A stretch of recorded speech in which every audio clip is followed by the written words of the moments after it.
क्या आपकी भी ड्राइंग और पेंटिंग स्किल्स कुछ सालों से एक ही जगह आके स्टक हो गई हैं एंड आप उसके आगे इम्प्रूव नहीं कर पा रहे हैं, या आपका ये डाउट है कि आप पोर्ट्रेट्स बना लेते हैं बट आप लैंडस्केप नहीं बना पा रहे हैं, आप लैंडस्केप बना लेते हैं बट आप पोर्ट्रेट नहीं बना पा रहे हैं, या फिर आप स्केचिंग कर लेते हैं लेकिन आप रियलिस्टिक वर्क्स नहीं कर पाते हैं, वो 3D फील कैसे लाते हैं आर्ट वर्क्स में वो आपको समझ में नहीं आता है। आपने बहुत सारे वीडियोस देख लिए हैं लेकिन तब भी आपके कुछ डाउट्स हैं जो कि अभी तक सॉल्व नहीं हो पाए हैं, then this video is just for you.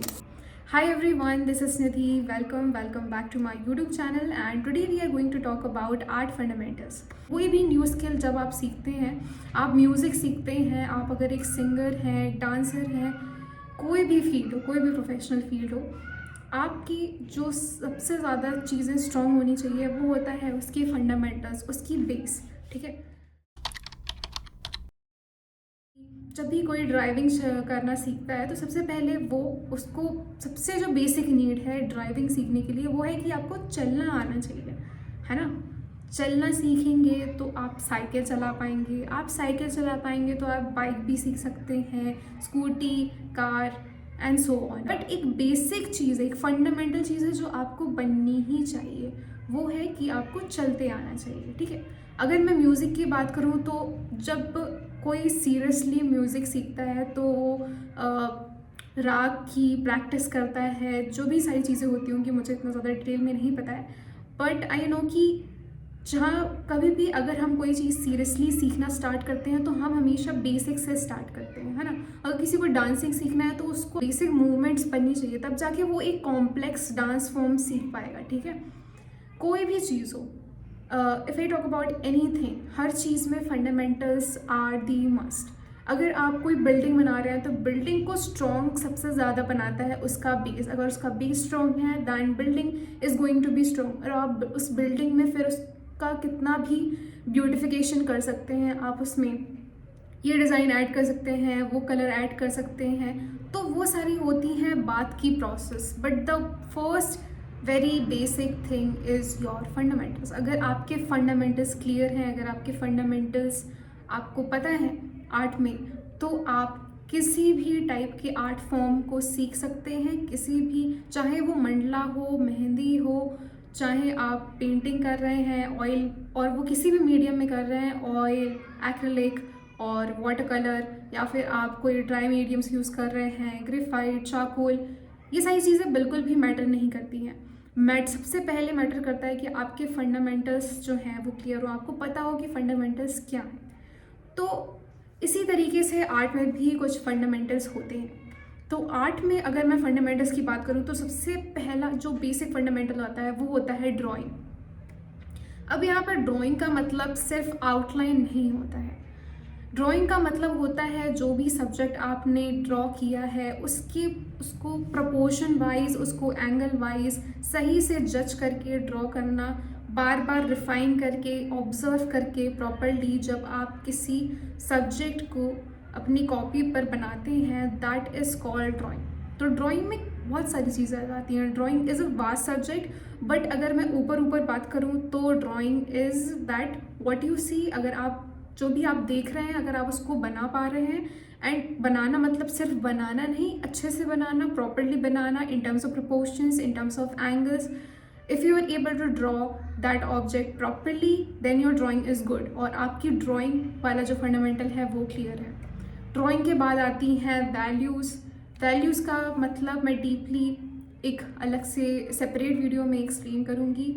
तो वैल्यूज़ आ जाती हैं हमारी जो कि लाइटनेस और डार्कनेस डिसाइड करती हैं। फिर आता है हमारा लाइट एंड फॉर्म, की लाइट कैसे वर्क करती है और हर एक ऑब्जेक्ट के फॉर्म से क्या फील आता है, क्या फ़र्क पड़ता है अलग अलग फॉर्म में। अगर कोई ऑब्जेक्ट राउंड है तो अगर किसी की एज शार्प है तो कैसे लाइट एंड शेडो वर्क करती है, शेडो कैसे बनती है, किन टाइप्स की शेडो होती है, किन टाइप्स की लाइट यूज़ की जाती है, क्यों यूज़ की जाती है, हर एक का क्या फील होता है, क्या यूज़ होता है, वो सारी चीज़ें। साथ ही साथ आ जाता है हमारा पर्सपेक्टिव। अगर हम और डिटेल में जाएं तो शेडिंग करना, पर्सपेक्टिव, ठीक है, ये सारी चीज़ें और ज़्यादा आती जाती हैं। Line quality, these are some basic things. अब फंडामेंटल्स में ऐसे तो बहुत सारी चीज़ें होती हैं, बट दीज जो टॉपिक्स मैंने अभी बोले आपको, वो सारे सबसे इम्पॉर्टेंट टॉपिक्स होते हैं। इसमें से भी सबसे ज़्यादा इम्पॉर्टेंट टॉपिक्स हैं वो हैं ड्राइंग एंड वैल्यू। अगर दो चीज़ें आपको अच्छे से बन गई तो आप एटलीस्ट एक सही आर्ट वर्क बनाना सीख सकते हैं, ठीक है। और फिर अगर आप बहुत ज़्यादा डीप लेवल पर स्टडी करना चाहते हैं किसी चीज़ की, then you have to learn about perspective, light and shadow and other things like head study करना, ठीक है, फिगर्स, वो सारी चीज़ें सब ड्राइंग में ही है, क्योंकि over and all you are just drawing it, ठीक है। तो ये सारी चीज़ें हो जाती हैं। तो these are the basic fundamentals in art. And अगर एक बार ये सारी चीज़ों का आपका फंडा क्लियर हो गया, आपका जो माइंडसेट है वो क्लियर है, आपको पता है सारी चीज़ों के बारे में कि इसमें क्या करना चाहिए, क्या नहीं करना चाहिए, और ये सारी चीज़ें क्यों यूज़ होती हैं, क्यों इम्पॉर्टेंट हैं, किस तरीके से आप इन सारे टॉपिक्स को अपने आर्ट वर्क में इम्प्लीमेंट करते हैं, if you are clear about this then you can learn anything. Art fundamentals ही वो चीज़ होते हैं जो एक बिगिनर आर्टिस्ट को एक मास्टर आर्टिस्ट से डिफ्रेंशिएट करते हैं। जो मास्टर आर्टिस्ट होते हैं उनके फंडामेंटल्स बहुत सुपर क्लियर होते हैं, that's why they are the masters. तो मास्टर वो नहीं होता है जो बहुत सारी कॉम्प्लिकेटेड चीज़ों को कर पाता है। मास्टर वो होता है जो सिंपल थिंग्स को, उन बेसिक फंडामेंटल्स को इतना डीपली स्टडी करता है, देन उसके आर्टवर्क में वो सारी चीज़ें अपने आप आपको दिखती हैं, ठीक है।